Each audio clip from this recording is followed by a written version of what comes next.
Bab 7, The Millionaire Next Door. Temukan ceruk Anda. Pada subbab yang pertama, mereka pandai dalam membidik peluang pasar. Banyak orang, termasuk pemilik bisnis, profesional, dan pekerja, merasa sulit untuk menjadi kaya. Salah satu alasan utama adalah karena mereka tidak membidik peluang yang tepat di pasar. Mereka cenderung melayani pelanggan yang tidak punya banyak uang atau hanya memiliki sedikit uang. Akibatnya, penghasilan mereka tetap rendah meskipun mereka bekerja keras.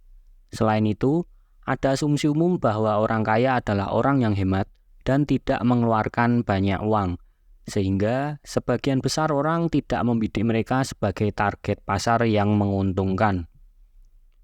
Untuk mencapai kesuksesan finansial, strategi terbaik adalah membidik orang-orang kaya. Meskipun mereka hidup hemat dalam beberapa hal, orang kaya sebenarnya tidak sensitif terhadap harga ketika menyangkut produk dan jasa tertentu. Mereka bersedia membayar lebih untuk saran investasi, jasa akuntansi, saran pajak, layanan hukum, pemeliharaan kesehatan, pendidikan, dan rumah. Selain itu, mereka juga tidak ragu untuk mengeluarkan uang bagi anak-anak dan cucu-cucu mereka, terutama dalam hal pendidikan dan kesejahteraan. Oleh karena itu, peluang bisnis yang signifikan ada di pasar ini, baik dalam menyediakan produk atau jasa untuk orang kaya sendiri maupun untuk anak-anak dan cucu-cucu mereka. Kunci untuk menjadi kaya adalah dengan memanfaatkan peluang di pasar yang membidik orang-orang kaya dan keluarga mereka. Meskipun mereka mungkin hidup hemat dalam beberapa aspek, ada banyak area di mana mereka bersedia mengeluarkan uang tanpa ragu. Mereka mencari kualitas dan keahlian, terutama dalam hal investasi, kesehatan, pendidikan, dan kebutuhan keluarga. Dengan menyesuaikan bisnis atau layanan untuk memenuhi kebutuhan tersebut, peluang untuk mencapai penghasilan tinggi menjadi lebih besar. Lalu pada subbab yang kedua, ikuti uang. Dalam dekade mendatang, kekayaan di Amerika akan terus tumbuh dengan pesat. Namun, banyak orang tidak memanfaatkan peluang besar yang muncul dari pertumbuhan kekayaan ini. Orang seringkali tidak menyadari bahwa dengan meningkatnya jumlah rumah tangga milioner dan warisan yang ditinggalkan oleh generasi sebelumnya, terdapat peluang besar untuk melayani orang kaya dan keluarga mereka. Sayangnya, banyak orang yang tidak mengambil tindakan untuk membidik pasar ini, sehingga mereka kehilangan kesempatan untuk meningkatkan penghasilan mereka dari pasar yang terus berkembang.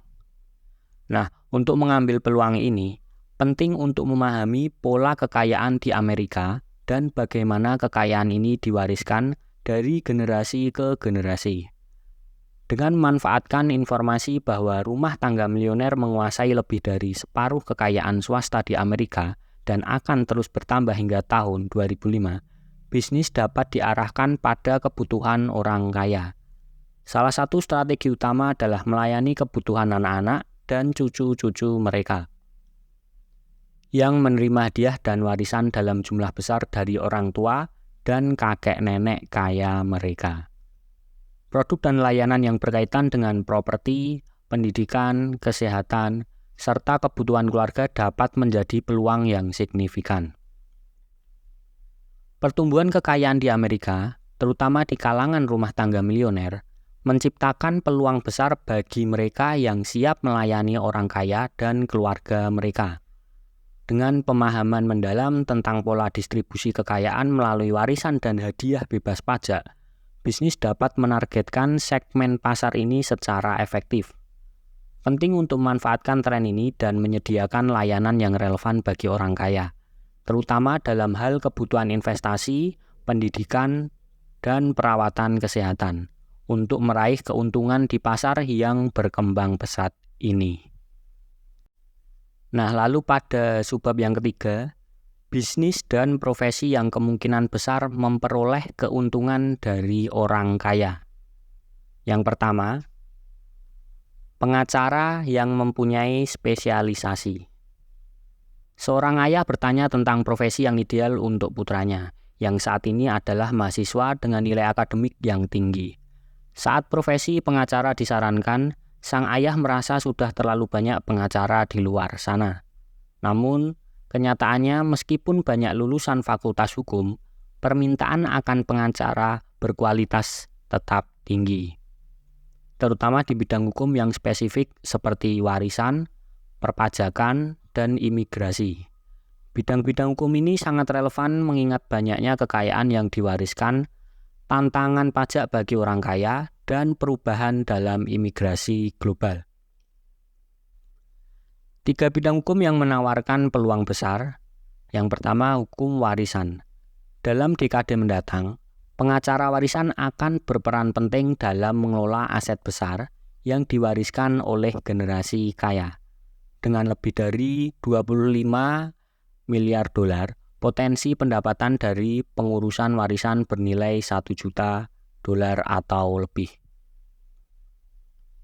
Pengacara warisan tidak hanya memberikan saran hukum, tetapi juga menjadi penasehat keluarga dan ahli dalam pajak warisan. Yang kedua, hukum pajak. Orang kaya harus menghadapi ancaman pajak yang terus meningkat. Sebagai kelompok kecil yang membayar pajak tinggi, mereka sangat membutuhkan pengacara pajak untuk membantu mereka mengurangi beban pajak melalui strategi hukum yang sah. Yang ketiga, hukum imigrasi. Dengan meningkatnya minat kewarganegaraan Amerika di kalangan orang kaya dari negara lain, terutama di Asia, pengacara imigrasi akan berperan penting dalam membantu para pengusaha dan profesional mendapatkan status warga negara atau izin tinggal melalui jalur investasi dan pekerjaan. Profesi pengacara masih memiliki peluang besar, terutama di bidang warisan, perpajakan, dan imigrasi. Meski banyak lulusan hukum, kebutuhan akan pengacara yang berkualitas dan memiliki keahlian khusus tetap tinggi. Dalam dekade mendatang, pengacara yang dapat menyediakan solusi kreatif bagi orang kaya dalam mengelola warisan, meminimalkan pajak, dan beradaptasi dengan perubahan imigrasi akan menemukan pasar yang berkembang dan sangat menguntungkan. Yang kedua, spesialis perawatan kesehatan dan gigi. Dalam dekade mendatang akan ada peningkatan signifikan dalam pengeluaran populasi orang kaya untuk perawatan kesehatan dan gigi. Tidak hanya untuk diri mereka sendiri, tetapi juga untuk anak-anak dan cucu-cucu mereka. Banyak perawatan ini tidak dicakup oleh asuransi kesehatan standar, sehingga menciptakan peluang bagi spesialis perawatan kesehatan yang dapat melayani klien kaya ini. Dengan 52 miliar dolar, diperkirakan akan dibelanjakan oleh milioner dalam 10 tahun mendatang. Ada permintaan yang besar untuk jasa-jasa kesehatan khusus yang disediakan oleh profesional berpengalaman. Untuk memanfaatkan peluang ini, spesialis di bidang kesehatan yang berfokus pada layanan langsung kepada orang kaya akan mendapatkan keuntungan besar. Mereka dapat menawarkan layanan yang tidak dicakup oleh asuransi dan menetapkan tarif lebih tinggi. Bidang-bidang yang memiliki potensi pertumbuhan besar termasuk, pertama ada dokter gigi kosmetik yang menawarkan pemutihan gigi, kawat gigi tak terlihat, dan bedah kosmetik gigi. Yang kedua, bedah plastik. Menyediakan bedah kosmetik seperti perubahan bentuk hidung, penghilangan tato, dan perawatan kulit. Yang ketiga, dokter kulit.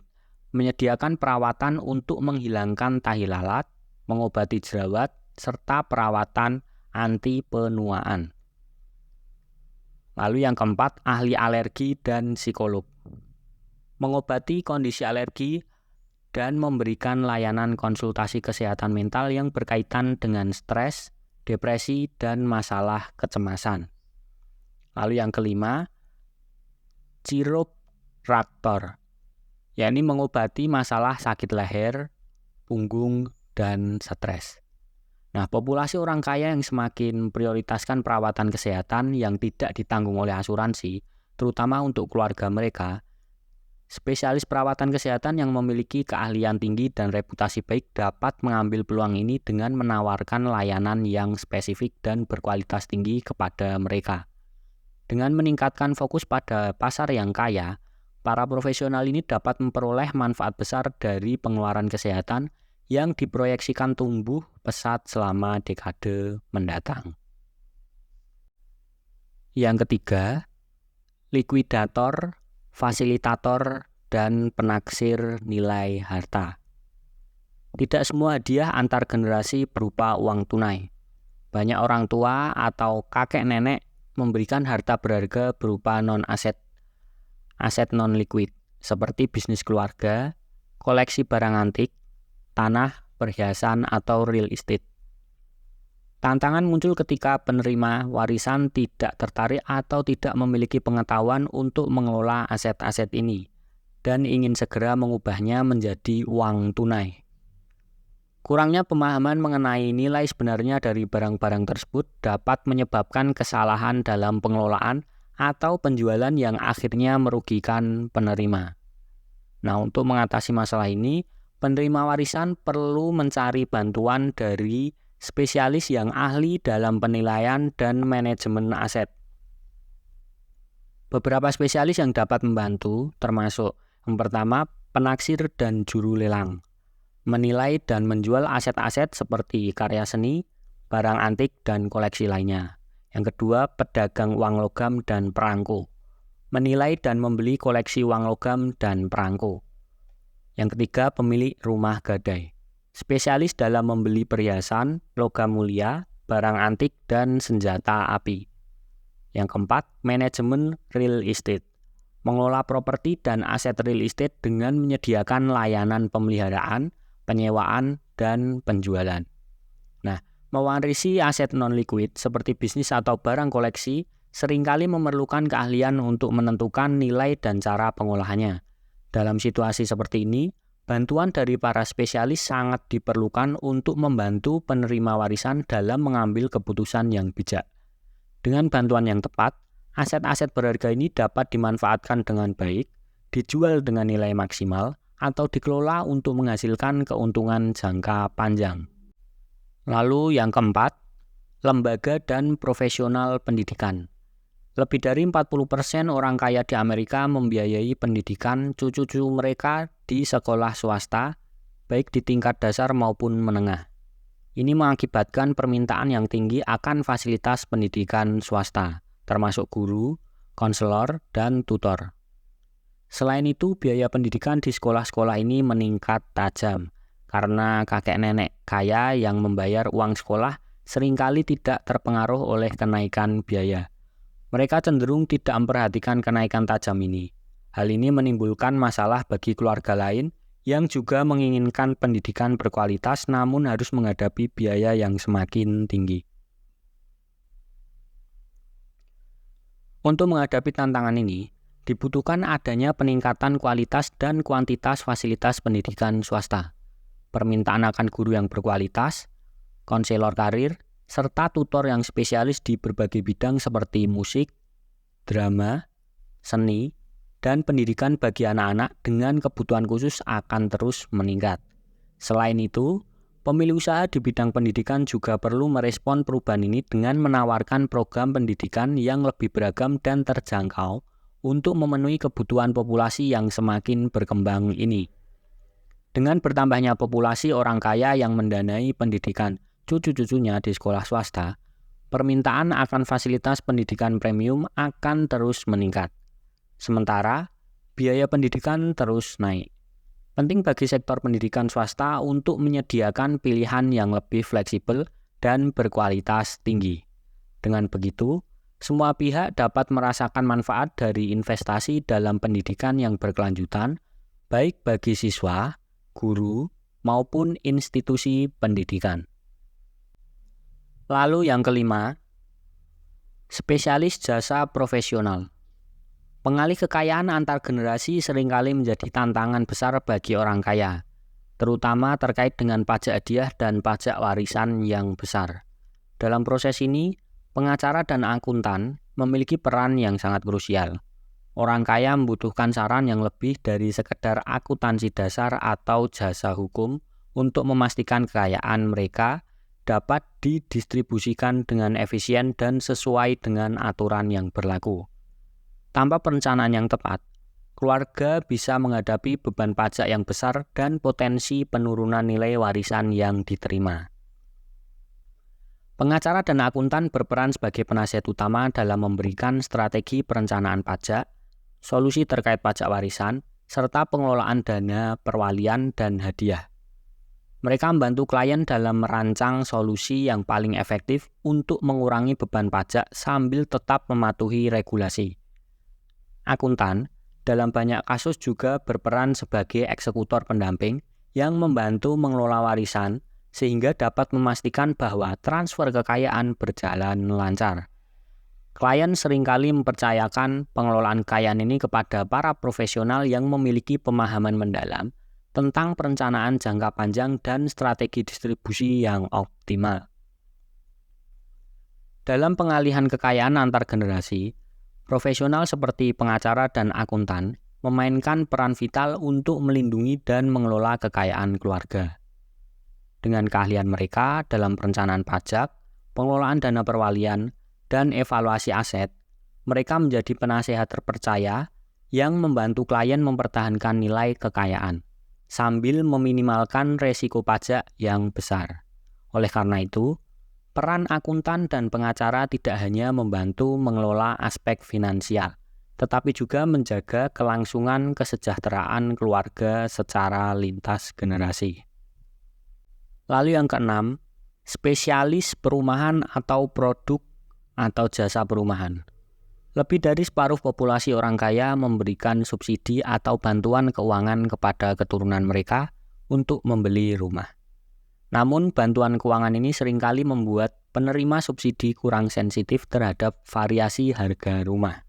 Karena mereka menggunakan uang orang lain, mereka cenderung memilih rumah yang lebih mahal dibandingkan dengan mereka yang tidak menerima subsidi. Meskipun demikian, subsidi ini tidak meniadakan kebutuhan akan kredit kepemilikan rumah. Sebaliknya, hal ini malah sering menyebabkan mereka mengambil kredit dengan jumlah yang lebih besar, berpotensi meningkatkan beban finansial di masa depan. Para profesional dalam industri perumahan dan layanan terkait memiliki peluang besar dalam kondisi ini.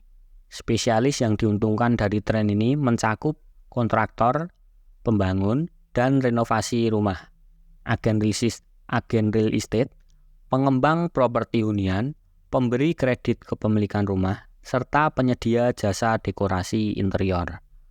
Selain itu, bisnis yang berhubungan dengan keamanan rumah seperti pemasaran sistem alarm dan konsultasi keamanan juga diuntungkan dari tren subsidi perumahan ini.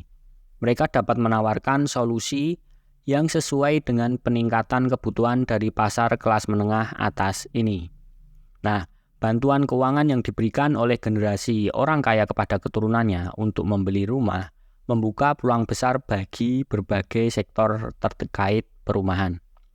Dari kontraktor, pemberi kredit, hingga penyedia jasa dekorasi, mereka dapat memanfaatkan tren ini untuk meningkatkan bisnis mereka. Meskipun subsidi ini memungkinkan pembelian rumah yang lebih mahal, penerima harus tetap bijak dalam mengelola keuangan jangka panjang untuk menghindari beban utang yang berlebihan. Lalu yang ketujuh, agen perjalanan dan biro serta konsultan perjalanan. Orang kaya cenderung menghabiskan uang dalam jumlah besar untuk liburan bersama keluarga besar mereka, termasuk anak-anak dan cucu-cucu mereka.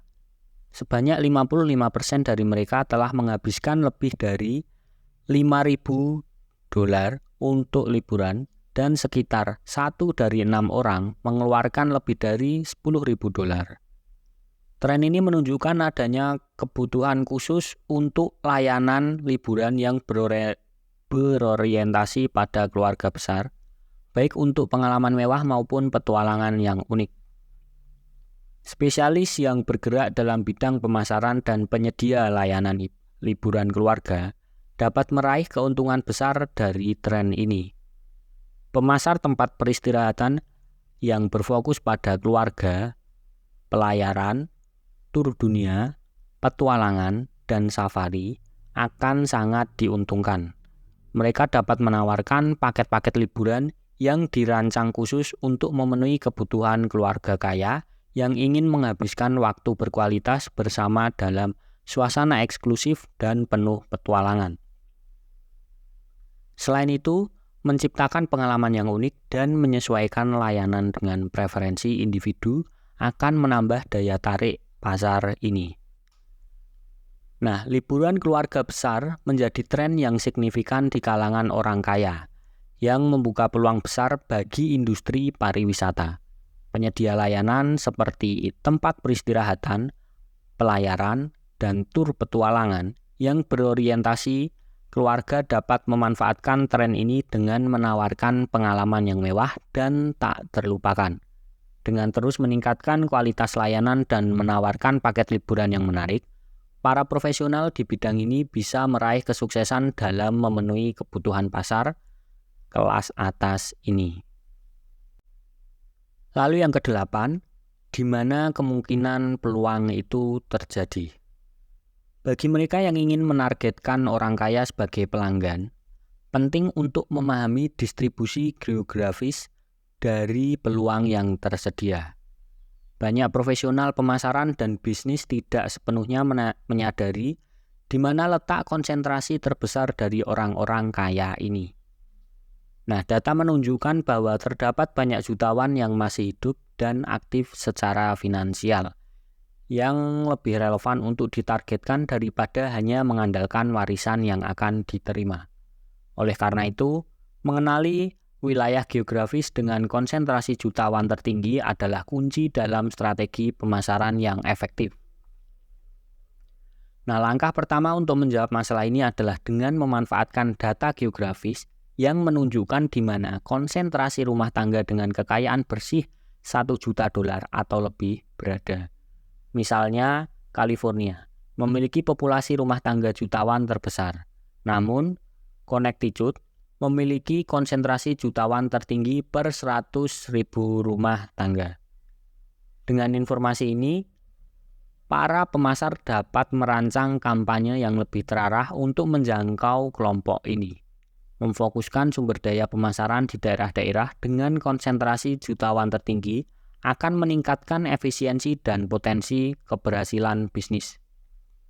Nah, pemahaman tentang distribusi geografis orang kaya sangat penting bagi siapapun yang ingin memasarkan kepada jutawan. Daripada hanya mengandalkan data warisan, memfokuskan pada populasi jutawan yang masih hidup dapat memberikan peluang lebih besar. Dengan memanfaatkan data geografis, bisnis dapat menargetkan wilayah yang memiliki konsentrasi rumah tangga jutawan tertinggi seperti California dan Connecticut, untuk memaksimalkan potensi penjualan dan pertumbuhan.